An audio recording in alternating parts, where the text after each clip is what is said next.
Heaven's going to be on the planet Earth. Yep, new heaven, new earth.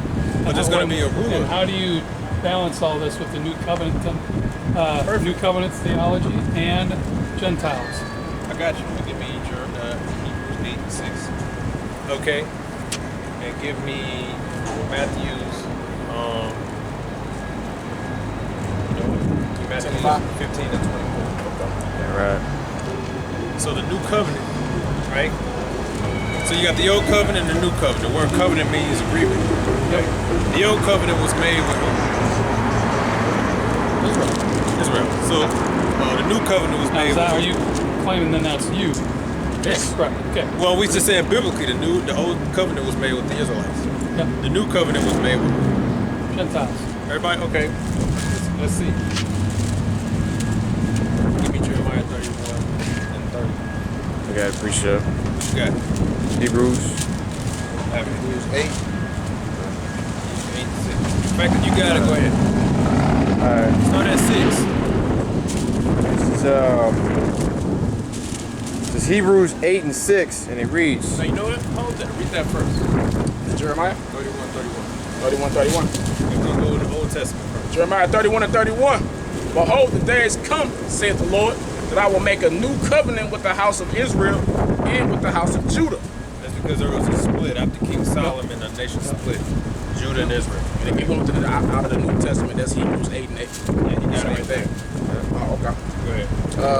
Not according to the covenant that I made with their fathers in the day that I took them by the hand to bring them out of the land of Egypt, which my covenant they break, although I was a husband unto them, said the Lord. But this shall be with the covenant that I will make with the house of Israel after those days, said the Lord. I will put my law in their inward parts and write it in their hearts, and will be their God, and they shall be my people. Wait, you supposed to be with who? But this shall be the covenant that I will make with the house of Israel. Well, you know what? That's the Old Testament. Let's get the New Testament. You got it? Go ahead. This is Hebrews 8, and I'm going to start at 6. It says, but now have he attained a more excellent ministry, by how much also he is the mediator of a better covenant, which was established upon better promises. For if that first covenant had been faultless, then should no place have been sought for the second.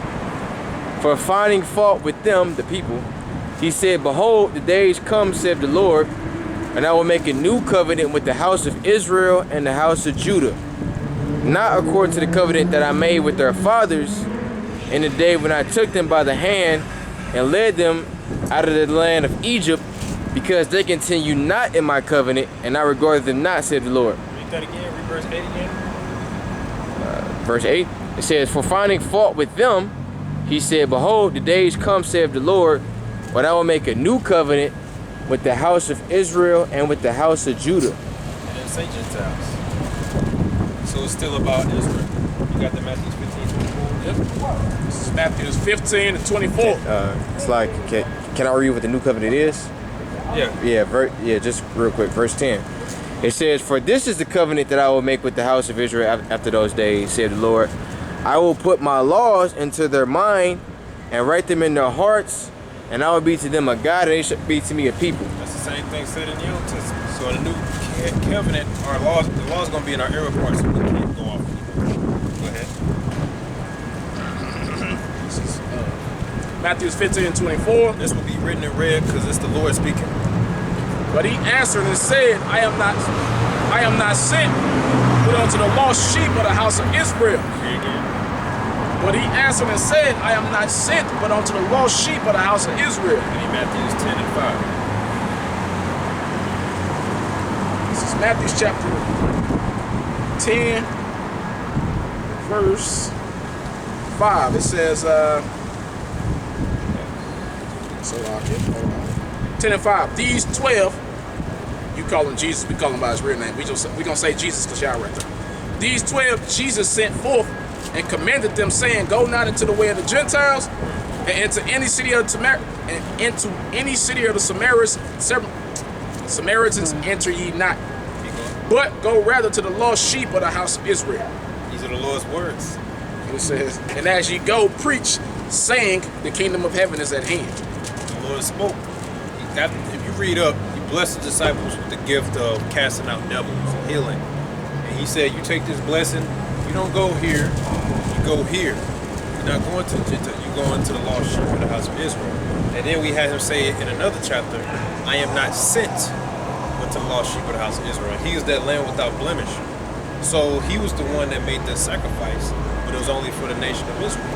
Now, there are scriptures that tell you about the Gentiles.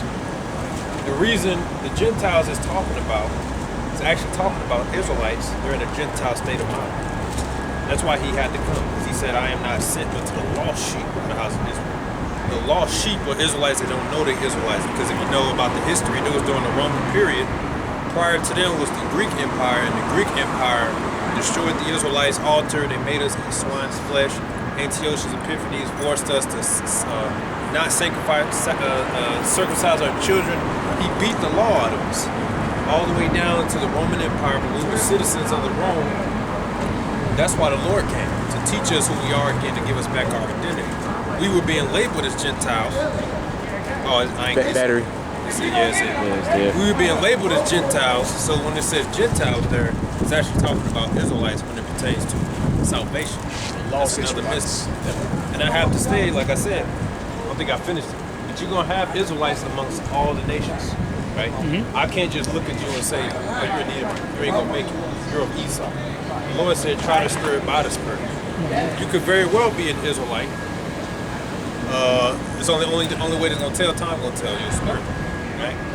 You got Israelites that look like Chinese people, that look like African people, Arab. Ethiopians, right? That look like, you know what I'm saying? Any nation. But their spirit is going to reveal if they're an Israelite or not. Yeah, because when you go throughout the Bible, you read book of Esther, Exodus, and all these other books, our people were enslaved to those people. So